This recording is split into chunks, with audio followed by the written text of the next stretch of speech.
Hello friends, எல்லாம் நல்லா இருக்கீங்களா? இன்னைக்கு நம்ம கத்திரிக்காய் வச்சு ஒரு டிஃப்ரெண்ட்டான ஒரு சமையல் பண்ணலாங்க. பச்சை கத்திரிக்காய் எடுத்துருக்கேங்க. இதுதான் இந்த மாதிரி பொரியலுக்கு, வறுவலுக்கு இதெல்லாம் நல்லா இருக்கும். வெள்ளை கத்திரிக்காய் பார்த்தீங்கன்னா சாம்பாருக்கு தான் நல்லா இருக்கும்.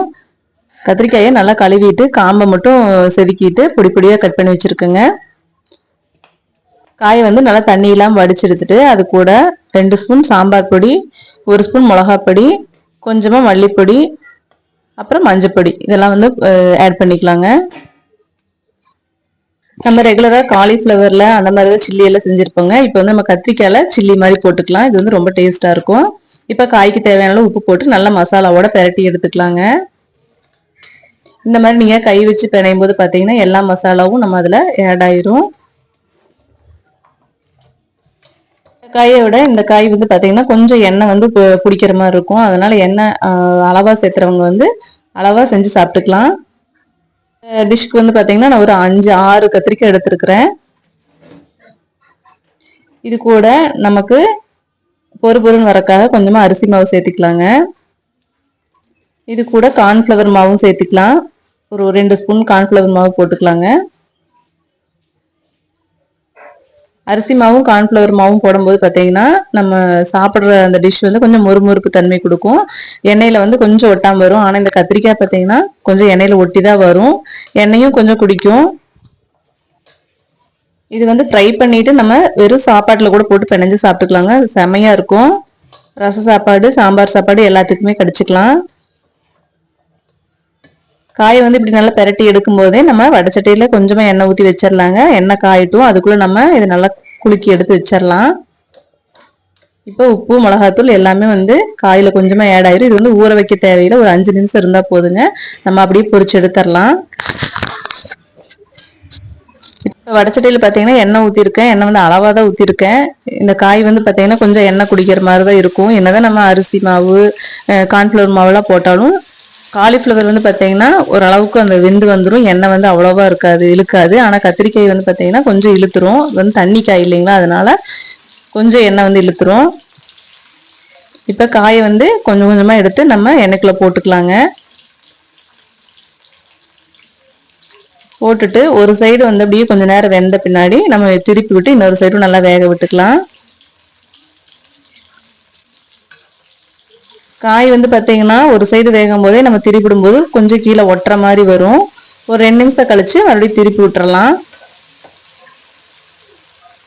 எப்படியும் கத்திரிக்காய் பார்த்தீங்கன்னா வடச்சட்டியில நல்லா ஒட்டி தான் வரும். இது எண்ணெயில பொரிச்செடுக்காம அப்படியே கொஞ்சமா எண்ணெய் ஊற்றி அதிலேயே ஃப்ரை பண்ணி கூட எடுத்துக்கலாம்.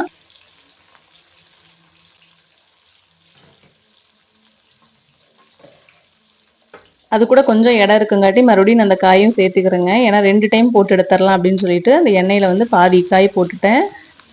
இது நல்லா ஃப்ரை ஆன பிறகு மறுபடியும் திருப்பி விட்டு அப்படியே எடுத்துடலாம். பார்த்தீங்கன்னா காய் நல்லா அப்படி ஒட்டிக்கும் எண்ணெயில்.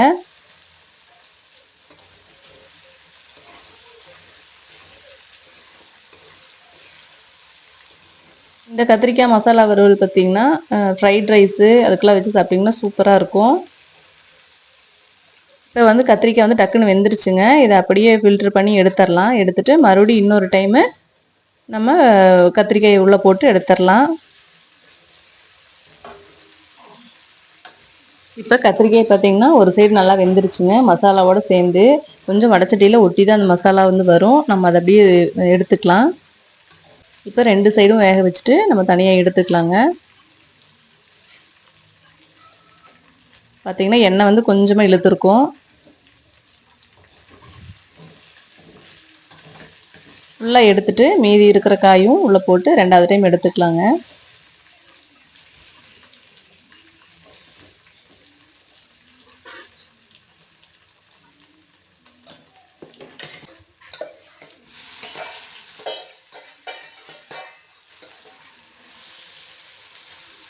இப்போ 2வது டைம் கத்திரிக்காய் போட்டாச்சுங்க. அதுவும் நல்லா வெந்து வரட்டும். வெந்து வந்த பிறகு நம்ம ஃபுல்லாக எடுத்துடலாம். சப்பாத்திக்குள்ளே கூட வச்சு ரோல் மாதிரி வச்சு சாப்பிட்டா நல்லாயிருக்கும் இந்த கத்திரிக்காய் வறுவல். இப்போ எல்லா காயும் எண்ணெயில் போட்டு வறுத்தெடுத்தாச்சுங்க. இப்போ கத்திரிக்காய் மசாலா ஃப்ரை ரெடி ஆயிடுச்சு. இந்த குளிர்காலத்தில் பார்த்தீங்கன்னா இந்த மாதிரி நீங்கள் செஞ்சு சாப்பிடும்போது செம்ம டேஸ்ட்டாக இருக்கும். சாப்பாட்டில் பிணைஞ்சு சாப்பிட்டா கூட அவ்வளோ நல்லா இருக்குங்க. ரச சாப்பாட்டுக்கு எல்லாத்துக்குமே கடிச்சிக்கலாம். ஓகே ஃப்ரெண்ட்ஸ், இந்த வீடியோ உங்களுக்கு பிடிச்சிருக்குன்னு நினைக்கிறேன். பூஜா ஸ்டேனிவேல் சேனல் உங்களுக்கு பிடிச்சிருந்தா சப்ஸ்கிரைப் பண்ணுங்கள், லைக் பண்ணுங்கள், ஷேர் பண்ணுங்கள். நாளைக்கு இன்னொரு வீடியோவில் பார்க்கலாம்.